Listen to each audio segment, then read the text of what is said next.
No bypassing the sour.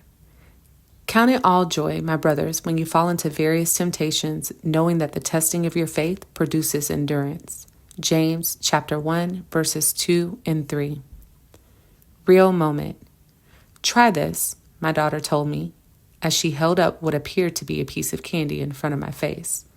No, I say, as I reminded and instructed her that she should never eat something without knowing what she is eating. As it turned out, it was candy, but not just any candy, a warhead. If you're not familiar with warheads, they are a candy known for its varying levels of sour.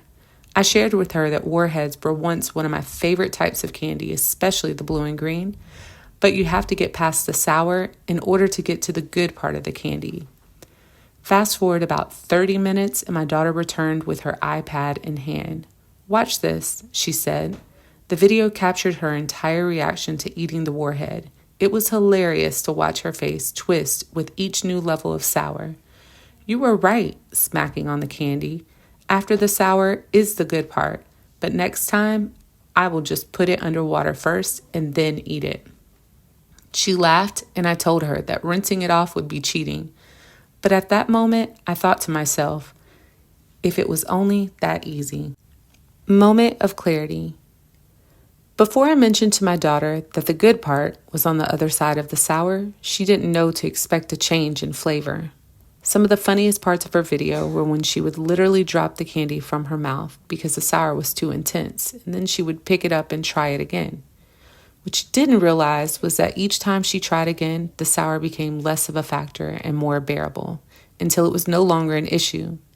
When I mentioned the good part of the candy was just beyond the sour, she had something to look forward to, a reason to endure the sour. Based on what she thought she knew, the warhead would have the same level of sourness from the start to finish, but it was temporary. There have been moments in entire seasons where enduring was tough, but I'm not entirely sure that it is designed to be easy or that it is doable without the help of our Heavenly Father. Like a child, even in my adult years, I haven't always been obedient when it comes to enduring seasons or circumstances. Why me? I would ask myself until one day I asked a different question. Why not me? Who else would I wish a circumstance on that was tough?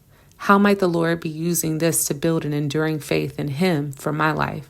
Sometimes we can anticipate the good to come and sometimes we can't, but we can trust that even when difficult times feel like an eternity, they are for a season, and as we continue to have faith, each day has the potential to be more bearable. If only we could bypass the sour and hard times in life by running water over them, but we can't. My great aunt's wisdom speaks to my heart in these moments, even though her voice has left this world. It's not what you're going through, it's where you're going to. Life is a series of seasons defined by what we are going through. But God's plan for our lives is good, and we can take comfort in knowing He is there to help in the difficult, sour, and good, sweet times.